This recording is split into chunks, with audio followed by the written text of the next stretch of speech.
Hello, my name is Okada, and welcome back to Pixel Perfect Season 2. This is sort of Episode 9. We're going to call this pre-Episode 9. This is kind of not the intro I wanted to do, but I think it's the intro that I need to do. You see, we are cruising through the neighborhood. Ignore this belt, it's not a permanent thing. It's just something that I've been using in the background. But I need to do a lot of work kind of before I can really start the episode. And this is something I would have done between episodes, but it might impact the way the neighborhood looks. And I also kind of wanted to document the work that goes on in the background between episodes to give you an idea of what we need to do and what I spend time doing. What I'm going to be doing after we're done talking is going to probably take several hours. You see, the neighborhood was built back when we still had Mark I miners and Mark II belts. And we need to ramp up the production and those nodes that are using Mark I miners. So, for example, these buildings here are using iron ore to make iron ingots. And you can see it's a Mark I belt going down the road. And this one is being fed under the road. Well, obviously not by this belt because it's going past the house. That's actually going to that building right there. But the point being is that we have split feeds that are going to these different buildings, going from different nodes. And we don't necessarily need to change that. Now, in a case like this where we have two Mark I belts, we can upgrade one miner to Mark II, split its output, and have it go to both these belts and not have to change the houses at all. That's the easy fix. And that's what we're going to do wherever possible. And also scenarios where it just makes sense for us to ramp up the production because we can just produce more. But for example, here is a scenario where, not here, the next building over, where we need to ramp up production. Ignore this. See, like I said, I have things all over the place. This is where I make the rebar for my rebar gun. Again, that's just, no one had to see that. I just took off the feed of the rods. This here is our rotor building. Currently it's running at full pace, but in the past it wasn't, and I'll show you why. Right, when we built this building, again, we only had Mark II belts. And you can see rotors take 100 screws per minute. So 2 machines means 200 screws per minute. A Mark II belt cannot handle that. So when we built this and when we did the walkthrough of the neighborhood, the rotors weren't actually running at full speed. We couldn't get enough screws to them. Now, I do have it worked around. You can see I've upgraded to Mark III. So it is running at full pace right now. But that's because we're stealing away screws from the other screw building. You can see how this is getting kind of spread out. That's because we're taking screws from it. I don't want to have to do that. And a solution to that would be to maybe expand this house after we have more iron ingots coming in because we have Mark II miners. And it wouldn't be too big of a deal to expand the house. Again, we can expand this outwards. That is not what I wanted. I forgot that there is a basic wall hiding the actual foundation. We can expand that out. We can flip the roof and make it look like it's leaning against the building. And it'd be a minor impact to the way the building looks. And if that's not enough space, we can always move the shed back. We could even go as far as to give them more yard. So, little things like that could be done to have a minimal impact on the neighborhood. But that's a thing that I'm going to have to decide as I go along. There are going to be some major logistical changes because we're doubling all the inputs. So I'm going to break out my spreadsheet, which I didn't have when I first made this neighborhood. And I'm going to basically rebuild the logistic for the entire existing neighborhood. And I have to do all of that before we can start on today's episode. So I have literal hours worth of work ahead of me. I'm going to do everything I can to preserve the neighborhood as much as possible. I will expand it where necessary. And then we'll come back from the brand and we will start on today's episode, which will be a major expansion to the neighborhood. So let me get back to work while you watch the brand, and we'll be able to start jumping into today's projects.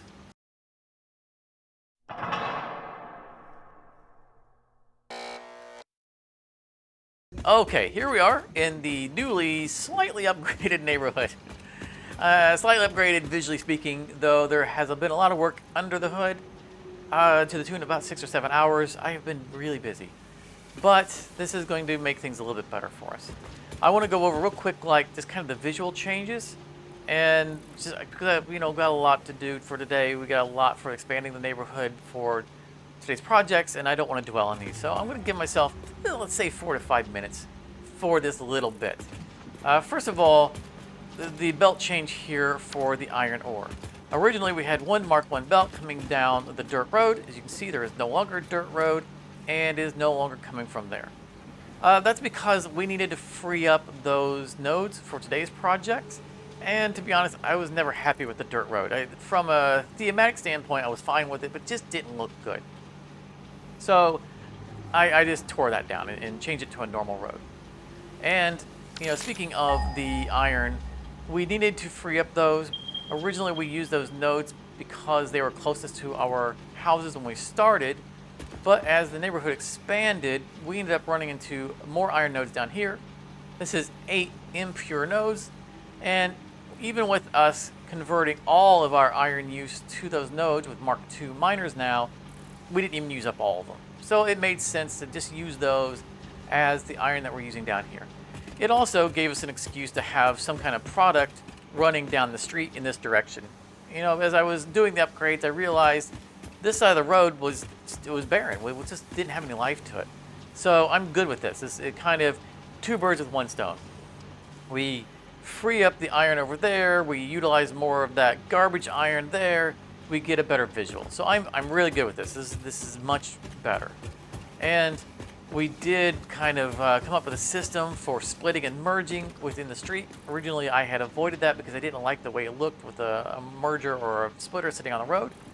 Just sinking it under the road and bringing it back up is perfectly fine. I'm happy with that. So let's move on from that. We need to, let's see here. This house got a little bit larger. You probably don't notice it. You shouldn't notice it. We needed another smelter, just underclocked to 15 per minute. And the reason for that is because we upgraded our input, or I guess output, of our rotors. Now, it doesn't look like it right now because they're not running at full speed. Let's do over the math just real fast, because before the break we mentioned that we had trouble supplying all the screws to this building in order to have just 2 assemblers running. Well, once I'd mapped out the entire neighborhood, I realized there was an opportunity for us to have 3 assemblers instead of 2. Now this one's not running at full speed. That's okay, don't worry about that. That's on purpose. We're going to fix that soon. But the important thing is the math here. With 3 machines, we are eating up 60 rods per minute and 300 screws per minute. Well, if we go next door, you see the rods that are coming down the street. This house was already producing 60 rods per minute. We had 20 rods per minute overflowing. If we go to 3 machines, we eat up all of the rods, and that means we don't have to deal with finding a way of getting rods out of the neighborhood and to our future hub. We can make rods anywhere else, so I'm not bothered by us not having a rod intake for the warehouse. That's fine. That also means that we need 300 screws per minute, but before we were producing 240, so getting to 300 wasn't a problem. I'm standing on top of the little plant here. These houses already had 3 machines in them because with the cast screw recipe, they produce 50 per minute. We could only transport 120, so we had 1 machine underclocked. We just removed the underclock. So that's 150 per house, 300 screws per minute. That also means we use up all the screws. That means we don't have to find a way of getting the screws out of the neighborhood. Absolutely perfect. The only cost of that was that we needed 15 more iron ingots per minute, which is why we expanded that house. It didn't even impact our iron node production because we had 1 iron node of the impures that was underclocked. So we just brought it back up. So that didn't impact us at all. Now the only thing that we need to do is we need to reroute these screws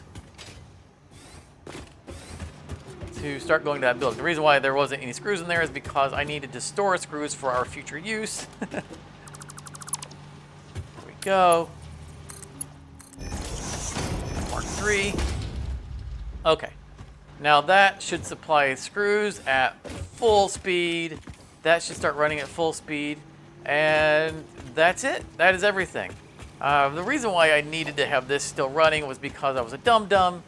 Originally, I had an assembler here because, our overflow here of our iron plate and our screws, instead of running those into a awesome sink for garbage points, there was an assembler here that was making reinforced iron plate and then sinking it.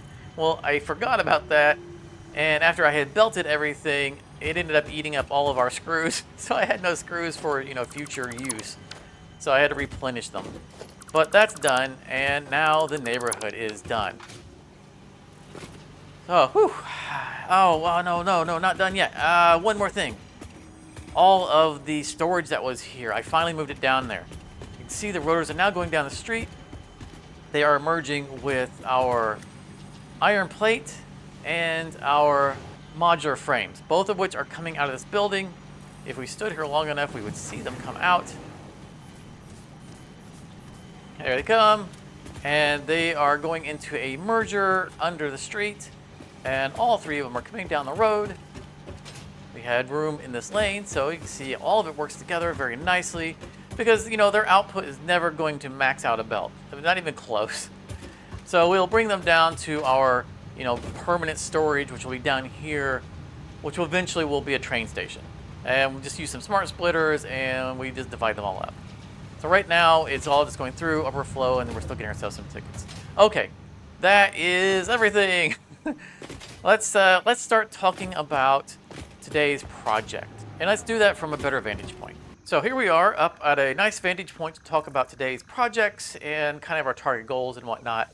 And there's a reason why we're up here. It's kind of a good place to talk about this from. Right over there, we have our steel pipe facility, along with the encased industrial beams.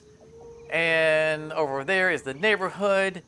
And here are some machines that I've thrown down. Now, this is something that I do whenever I'm starting a new project.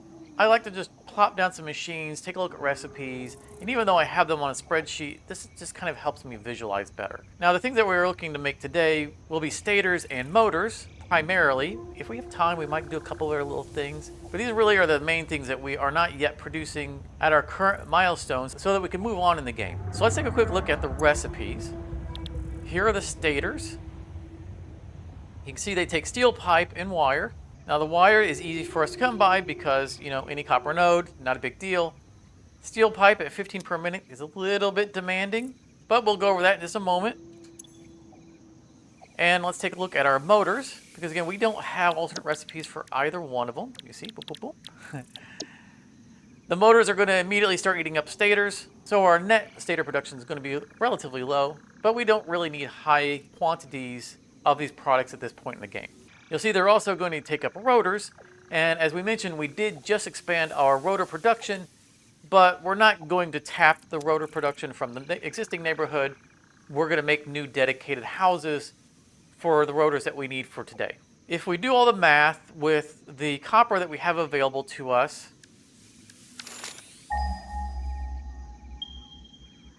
which is right here, one normal node, it's right across the way, it's right over there. See it right there? And all of the iron ore that we have available to us. I built myself a little viewing platform. 3 normal nodes. If we get creative with our recipes and utilize the iron alloy recipe that we've been abusing the crap out of lately, and we do a small overclock, just 1 shard on the copper node, we can net ourselves 10 stators and 10 motors. And after eating up all of the steel pipe coming out of our current facility and augmenting it with new steel pipe down here, we'll have a net remaining 69 steel pipe, which is actually pretty good. Now that does mean that we're going to have a very high demand on space, because we're looking at 8 smelters, 6 foundries, 29 constructors, and 16 big ol' assemblers. And we're talking about doing that in a neighborhood, which means houses. Now, we might maybe say there's a little side warehouse nearby. It depends on how the space works out. But the one thing for sure is that we're going to use up all of the space over here. We might run into some problems running into terrain here, but we have space over there we can use, space over there.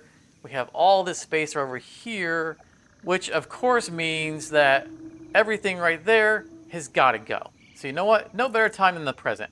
And there we go, much better. We just moved the concrete production over to the side. And don't worry, we have all of our crystal production still, and the backup biofuel generators are all over there. So nothing was lost, just a lot of time. But now we have a nice blank canvas upon which to work. Now there's not going to be a time lapse for this. It's going to be an incredible amount of work where I'm going to be building and tearing down, building and tearing down, and moving around. Also keeping in mind that we're building a neighborhood. These are houses, so it's going to be broken up a lot because we can only fit so many machines in a house and still have the house look like a house. But all that being said, time lapse is just not viable for what we're going to do here. But I got a lot of work ahead of me and I want to get started. Oh, real fast before I get started, there's something I've never done before. It's going to be for the first time ever and I want it on camera. Probably tell what it's going to be. We couldn't do this in early access. Fart rocks. Bye-bye. Oh, yeah. Finally, so much terrain is going to be usable now that wasn't usable before. Okay. All right. Now that I got that fish on camera, I can get to work. Okay, I wanted to bring you back real quick, because I'm working through the process and I wanted to share with you kind of how I go about this and kind of the mental structuring that is necessary to really kind of get this visualized out.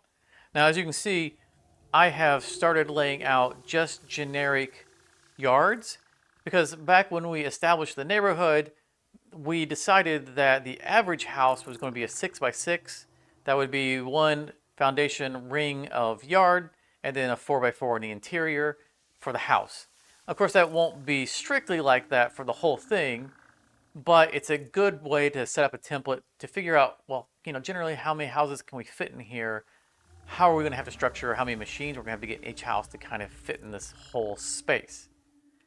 And as I'm staring at it right now, I realize a mistake I made. But give me a second. We'll get back to that in a second. First of all, let me finish the thought. As we have our original houses in that area that are our small houses that house things like constructors and smelters, we're going to want to group those probably in that area because they're kind of locked in by the terrain and by the road. And they're not going to need to be larger houses. But when we start moving into foundries and assemblers, we're going to need more space. And pretty much that's going to be better to come out here because there's not going to be anything behind these houses. So we can expand these out backwards, right? Out like this way, have a larger yard. That'll give us a larger house, but won't impede on the neighboring lot. So we'll probably try to get on the fringes for the larger houses. And so, as I said, I just spotted a mistake I made, and I don't know if you spotted it yet. I feel kind of silly. I'm going to have to think this out, but there's something different about this road than from the rest of the neighborhood. Let's run to the old neighborhood and see if you notice a difference. Okay. Do you see a difference here? Hey, I forgot the sidewalks.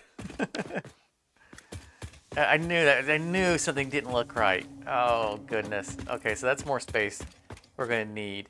I mean, technically, right, we don't have to have the sidewalks, but, I mean, look at this, right? This is so cramped. There's going to be houses right up here, yard, and then straight through their houses. Not all neighborhoods have sidewalks, but, in real life, the streets are a little bit larger, right? So I think that we need the separation that the sidewalks provide. So let me get back to moving things around. We're not going to necessarily have to have sidewalks everywhere. We'll check it out. We'll see. Like there's no way I'm going to put a sidewalk down here. And so, maybe this is a smaller part of the neighborhood. Maybe there aren't sidewalks through here. I don't know. We can do small areas that don't have sidewalks, but I think especially as we get to the larger houses, that's going to reflect a more affluent part of the neighborhood. They're definitely going to have sidewalks. So it's not going to be that much of an impact. It's going to be one more foundation worth of space because we'll do half a foundation, half of a foundation. That'll push all these back one square. Oh my god! Why can I invalid placement? So there's stuff in the way. All right, whatever. But that would move all this back one. It's going to eat up into some of that space that we were going to have for expanding the houses, but we'll work around it. We'll work around it. Okay, let's not waste any more time talking about this. Let me get back to work.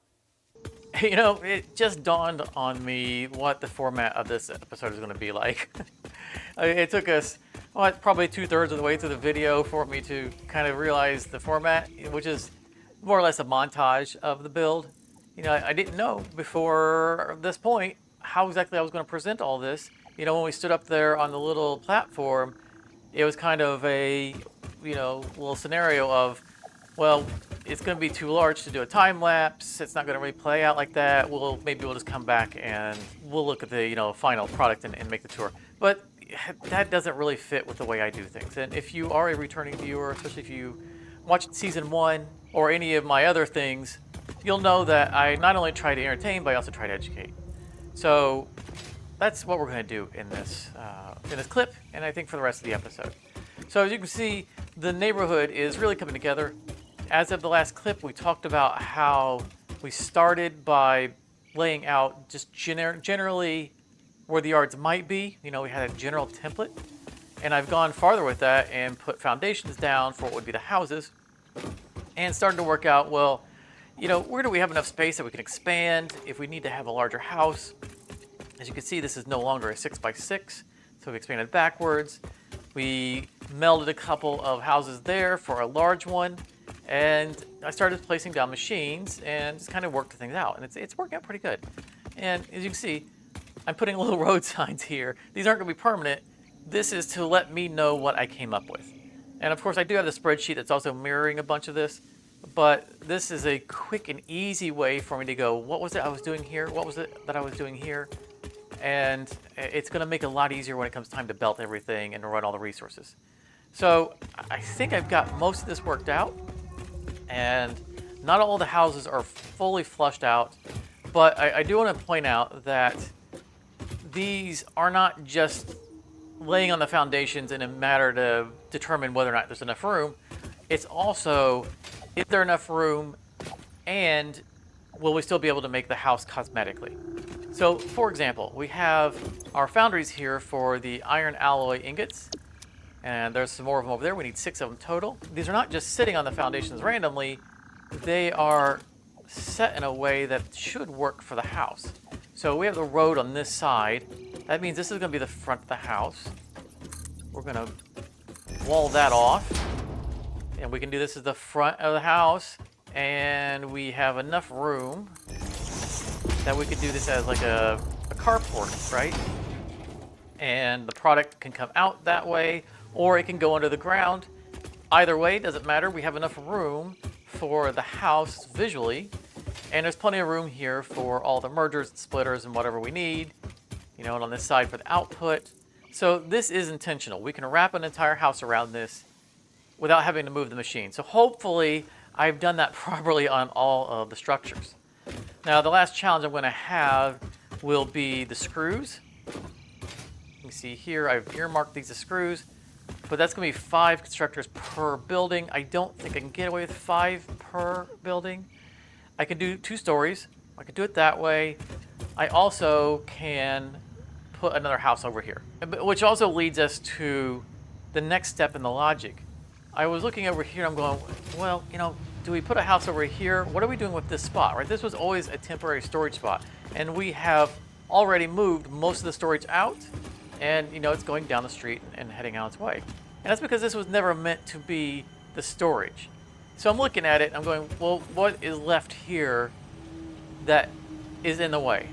Well, all of these are just static storage, right? We're not bringing anything into these except for right here, we're bringing in iron plate. So that's in the way. And we talked earlier in the episode about how we eliminated rods and screws so that we no longer have to export them from the middle of the neighborhood. And I was thinking, well, we have these iron plates coming in. They're coming in from this house, and nothing is using them. That's literally 100% going into a sink. So this is something that we're going to have to export out of the neighborhood unless we either find a use for it or we eliminate it. And it's iron plate. We don't need to export iron plate. We can make that anywhere there's iron. So keeping that in mind, we have another problem, or another thing still to solve, which is that the iron ingots that we're going to get from the alloy isn't enough iron ingots for the project. We need 4 more smelters for 120 more iron ingots. And that doesn't take up a whole lot of space, right? We can do that easily in another house on this side. So we could do, say, a house for the iron smelters, and we could do another house for the screws. However, if we don't want to make plate here anymore, if we go inside, there's plenty of space in here. These are 30 ingots per minute. If we just shut these off, that's 60 ingots per minute from the old neighborhood that we're no longer using. And we need 120 ingots. So that's half of it right there. Well, also, this building's no longer in use. So how about we throw down a couple of smelters in here and make the extra 60 ingots per minute. Well, that solves our 120 iron ingots entirely. And 120 ingots is 120 iron ore, which is an entire normal node that we don't have to use at all.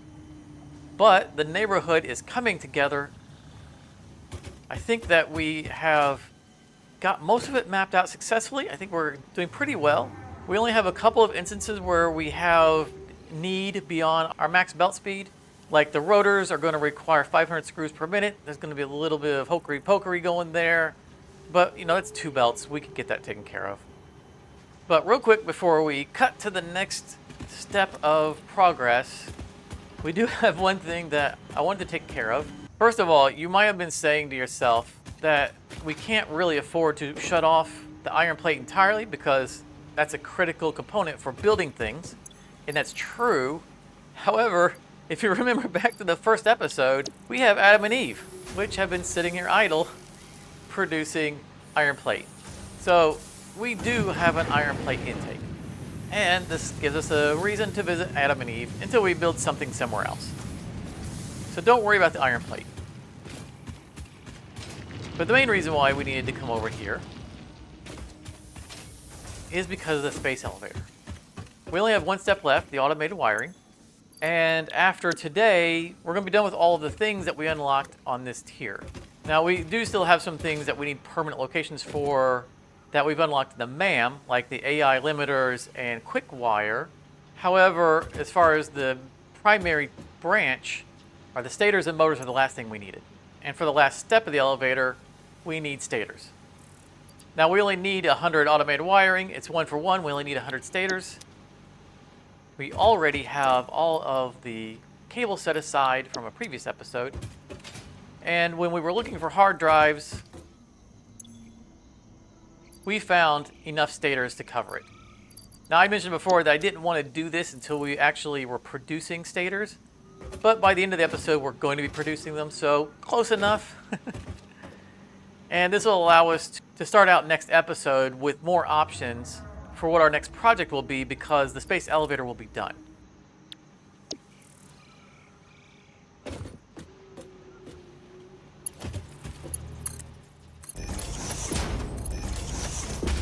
So I'm going to let that run. It's going to take not even close to the amount of time it's going to take for me to continue with the neighborhood. So that will be done long before the neighborhood is ready. In fact, the cable belt that I just ran is Mark 1. It should have been Mark 2. I don't care. It will be done way before we're ready for it. So this bit has run on way too long. I've got hours worth of work to do. So I'll see you after the next fancy transition. We're in the home stretch, folks. We're going to try to keep this down to, let's say, 10 minutes. As I turn, I notice we didn't actually cover this up. Okay, so we are under the encased industrial beam building. And of course, over there is the steel plate production. We are going to reroute both of them.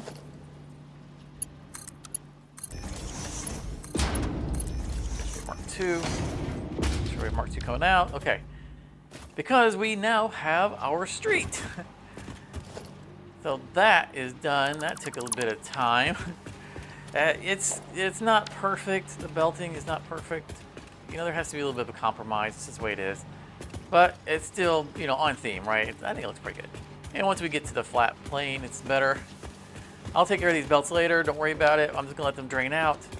But this is the actual official street. It is attached to the neighborhood, so it is on the grid. That means once we make the parking lots, we can meld them with them. And as you can see, there are some locations where we're going to need to still paint the road. That's okay. Not worried about that right now. Don't worry about the grass. We need to get everything turned on. Now, the buildings do not, you know, exist yet. There is no housing. I left it all open because this is the way for us to be able to check everything, you know, be able to see what's going on, and it's going to make it easier for me to troubleshoot if I missed anything. I've gone through and done some troubleshooting, and I've already noticed some missing belts that I fixed, or, you know, wrong speed, but ultimately, until it's all turned on, we won't know for sure. Also ignore the Caterium, that's still running. Again, that's still a temporary facility. I have a future plan for that, so it will not still be there. So we're not worried about it running kind of through the floor. That's our copper. That will now be supplying our alloy ingots and our copper smelters that will be used for the copper wire. We're going to have our iron ore coming from here. Most of it at least. Just notice I have some iron ore in my inventory. Turn that all on. And we have one more thing.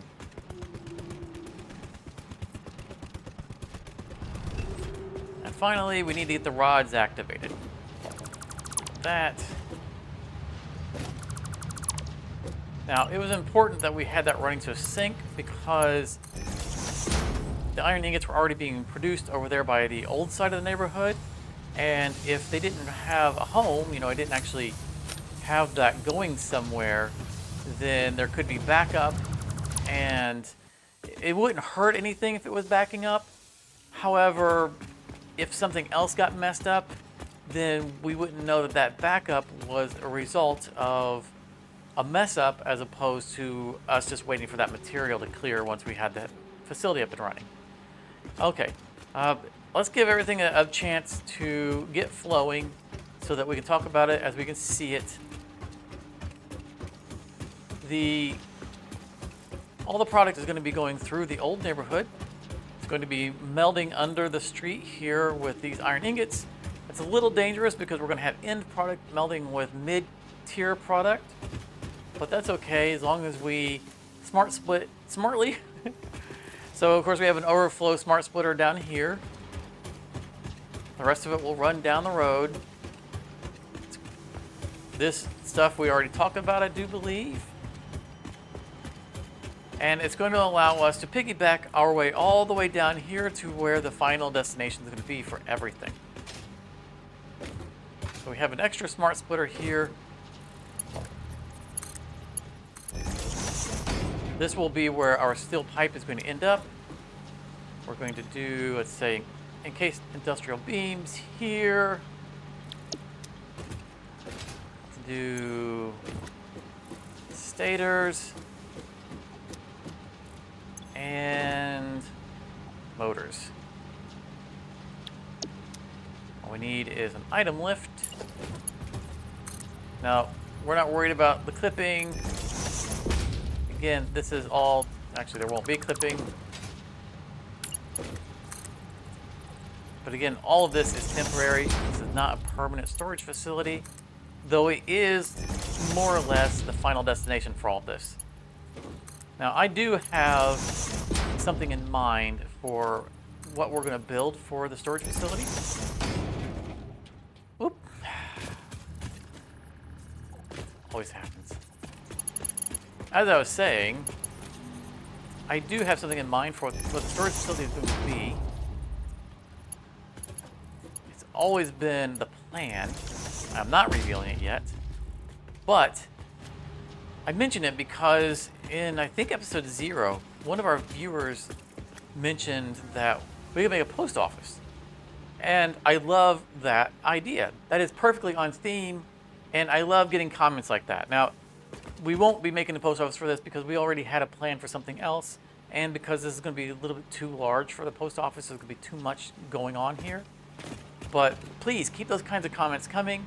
We are absolutely going to make post offices. There will be other neighborhoods, but not today. Not part of this neighborhood, because I knew that this was always going to be probably our largest neighborhood that we'll have. But let's take a quick look at everything. This building, which was originally our iron plate, we mentioned in a previous clip that we were repurposing it to iron ingots to go to the rod facility, but the building was too large for that. So we built a new house here. This is going to be making our iron ingots for that building, and we put more screw machines in there because we needed a lot of screw machines. So that is going to work out perfectly. But there we go. Everything is flowing under here. Screws are being made. I left a lot of the yard and street out of the way so that you can see all this stuff. Everything under here is pixel perfect. We will run through here and take a look. Let's make sure things look like they're working. We have okay, there are copper ingots. Good. Good. Some are running down the street, some are running underneath. That was, so that we didn't overwhelm the street, the visual. It'll probably be a while before we see anything run down that. That's going to be iron ingots. You can see most of the iron ingots are running under the street because it's a high volume. But there will be iron ingots that are overflowing and going through here, but they have to go through a smart splitter because they're supplying everything to the screws first. There's a smart splitter, and then the rest of that will end up down the street. So that looks like that's running good. Okay, excellent. The last thing here, let's go under here, let's take a look. As I mentioned, there will be some things that are on smart splitters, so we won't see everything running. Look at all this. Look at all of this. This is why it took hours. But no clipping, perfect turns wherever possible. Yeah. And also, it's a good tip when you're doing something like this. Place signs. Place signs everywhere. Just, let yourself know what things are, where they're coming from. This, so we have 120 iron ingots, 20 of which are overflowing from rods. So this right here is going to be 20. The rods down there are eating up 100 of the 120 on that belt. So it's running all the way down here. It's merging. So, we know we have 120 iron ingots going down this belt. And we have 100 that's overflowing from this, right? 225 is coming down. 125 is going that way. 100 is going that way. See, the signs. The signs tell us everything. And you can always come back and delete them when you're done with the facility, whatever it is that you're building. But make signs while you're doing it so that when you come back, what am I doing here and what's going here. It makes things so much easier. But let's run over to where the screws are going. And you can see here, we have 250 per minute and 250 per minute on screws because we don't have a belt that can supply 300 per minute, but we needed 500 per minute through here. So these are going to go smart split. Once they overflow, they will merge and they will go to this machine right here. As you can see, we really don't have any overflow going through yet. That's fine. That's intended. But it looks like everything is more or less running. The stators will not be running down the street until the motors are full. Again, smart splits. That way we make sure that enough product is getting to the buildings that need it before the excess can go to storage. Okay, I think that I've covered everything.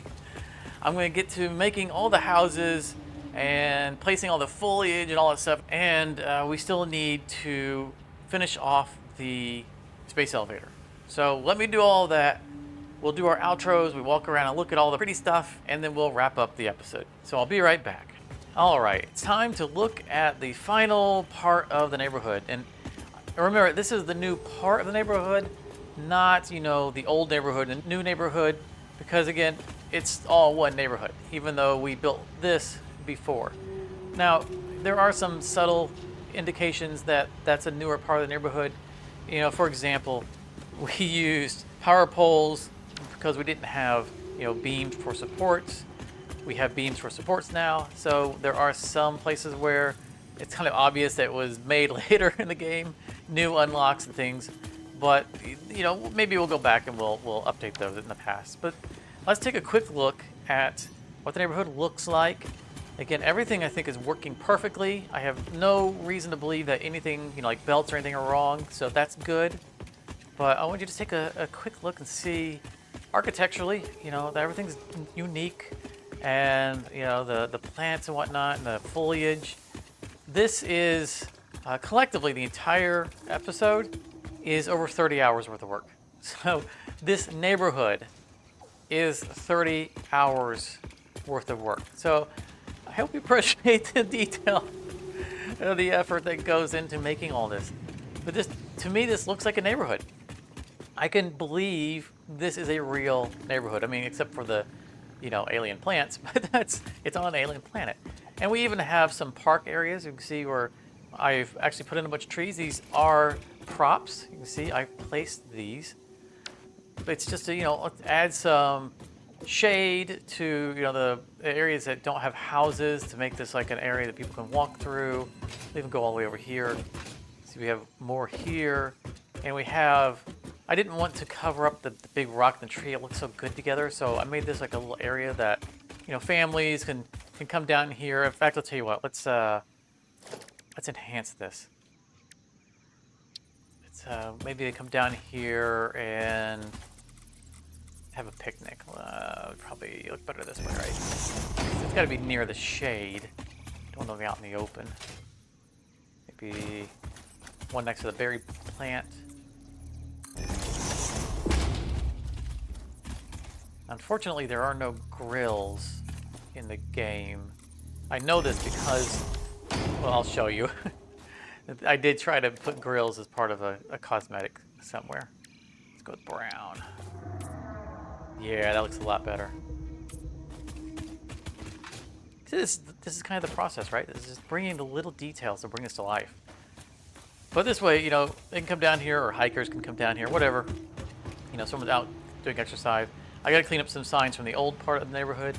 But beyond that, again, it's supposed to blend, right? This is originally the original house, right? This is where we started everything. And then this was made today, or in this episode. And I think this is looking great. You know, this house doesn't have a garage, and so the little car park right here where they can go into their house. Also, all of the signs I had out front indicating what the buildings do. You know, of course, I removed them to clean them up, but I also brought all of them inside. So if I ever need to come back and check out what was going on here, there it is. And well, it looks like I didn't put a way into here. What would be the better? Oh, right there, definitely right there. So do this, that back. There we go. And you know, everything is all up and running and everything's perfect. We should never have to come back into there. Well, let's run down, take a look at the rest of the houses. A couple more. My favorite houses are at the end of this way. You know, the foliage is kind of themed. I love all the houses are unique. And I've put more windows into them than I did in the original neighborhood, because when we first started this project, I was wanting to hide the fact that these buildings were manufacturing buildings. And I still want them to be believable that they're houses. But I didn't put very many windows, or if any, in the back of many of those houses because I didn't want the machines to be visible. But, you know, as I was building this neighborhood, kind of towards the end of building the other side of the neighborhood, I realized that it was more important for the houses to look like houses than for us to hide the machines. So, sure, you can come up to the window and you can see that there are machines in it. Mostly, I brought them up off the ground, so it's a little bit less obvious. But that's another little change. Maybe I'll go back and retroactively change it in the other place. Also, I've paid attention to like the panels, so things they're trying to look like they belong. So yeah, but this I love this. I'll talk about it in a second, real quick. It's my favorite structure here. But my second favorite one is the very last thing that I built. This house. Near light here. They went with pink. I'm not judging, right? Some people like to have a unstandard thing, right? And I put the white windows in here. Also, I picked up doing this. I like doing this. These are 2 single windows. And that's from one of the mods, one of the architectural mods that gives us a 4 wide instead of an 8 wide. Everything in the default game is 8 wide. But if I do 2 4 wides side by side, they look a little bit more like real windows. So in some places I did that. It's pretty nice. But yeah, the white windows with the pink house, this is excellent. But this building right here, this is the one that initially I was most worried about. And that's because it's a long building, and it was going to be a really weird house because it's going to be long and it's going to have to be tall because it's housing assemblers. And we do have a long and tall house in the old part of the neighborhood, but it's at the end of a cul-de-sac. It doesn't blend in with all the other houses, and therefore it's not standing out. This is amongst regular sized houses, and so it was never going to look good. And then when I thought about it, I'm like, you know what? We can make this kind of a duplex, make it a condo. It's perfect. And once I did that, I'm like, that's it. That is it. And I loved it. I love it so much. It works out perfectly. They're going to be thin. They're going to be tall, kind of townhouses, right? I mean, there's no actual upstairs because it's, a manufacturing thing. But, we have our sign in here for what the place is. We have our way through. And I mentioned earlier that I knew we didn't have grills. That's because this house actually has a back patio. Because again, I wanted to break up the fact that these were multiple units. So I felt like from behind it was necessary to have some indication that they were separate. And so I gave them little back patios, and they're a little fenced in and everything. And they got their little, little furniture there, so they can sit on their back patio and, eat with friends or drink tea or read a book or whatever it is that they want to do. And again, since it's a multi-family complex, they actually have a little parking lot that we've walled off with a barrier because there's going to be cars operating here. And that just makes it easier for them to park there because otherwise they'd be parking on the street. There's not a whole lot of room to park on the street. And there's a little little area here where they can bring a car if they need to. But that's it for the neighborhood. I covered up the miners. I didn't bother decorating them. The point is that it's meant to be in the background. I bet until I said something about it, you didn't notice those buildings. And that's the point. They're there in the background. So I'm going to keep, I think, the lookout. We were using this to talk about this, but when I come back up here, this sells the whole thing. This tells me this was a success. Look at this. It looks like a neighborhood. I love this. It just makes me so happy because, I had this concept in mind before we started the series. I knew I was going to start with a neighborhood. This is why we started in the grasslands, because I knew I was going to need a wide open area because early game has a lot of different things going on. And I knew we were going to spread things out. And this tickles me pink. This is wonderful. Now, the neighborhood isn't completely finished, but it's mostly finished. There's going to be at least 1 or 2 more buildings. The caterium that's coming down here is going to be routed back over there to where the storage is. And we'll make a house or 2 or some kind of building, probably for smelting or just making the quick wire. And then I want to export that quick wire into Willie's wiring and make that part of his output because it's on theme. So that's going to happen. Right now, it's still running over here to the hub, and that's just, there's no point for it to be there. We just needed that early on for, making our Mark II power poles. But speaking of the hub, gotta run over here real quick, turn in the last bit of the space elevator. Let's see if it's equally distributed. Oh, perfect. Excellent. There was no leftover in there. All right. Excellent. Okay, we can get rid of this. Get rid of that. And this means that starting next episode, we will be able to start in the whole new tier. Let's do it.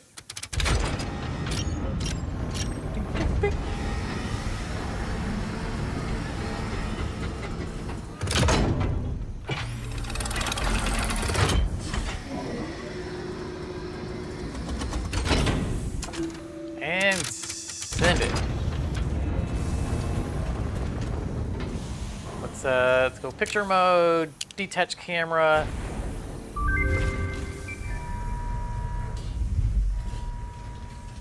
Okay, fly up a bit. Let's get a little bit better view. Apparently it's as high as we can fly. I mean, you know, we only get to see this once per upgrade, right? So, might as well enjoy it. And again, this is the first time for me seeing this, right? Because these animations weren't in early access. So, this is cool.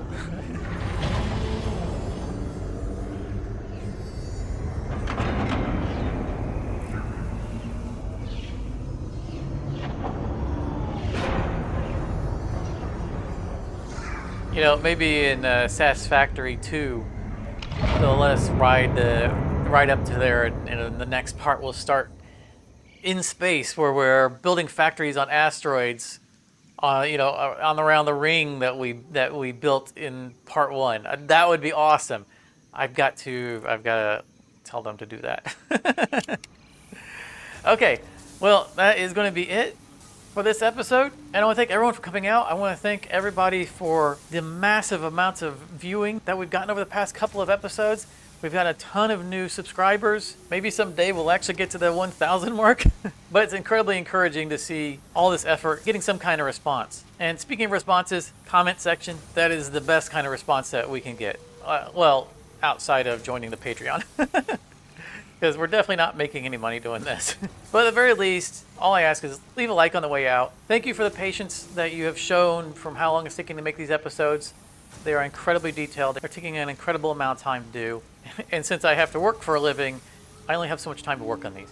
But be sure to come back for the next episode when we start the next tier, which is going to include all the oil products and the trains. So our next several episodes are going to be very busy. So I'll see you then. If you enjoyed this, you may want to check out one of these other videos, and thank you very much for your time.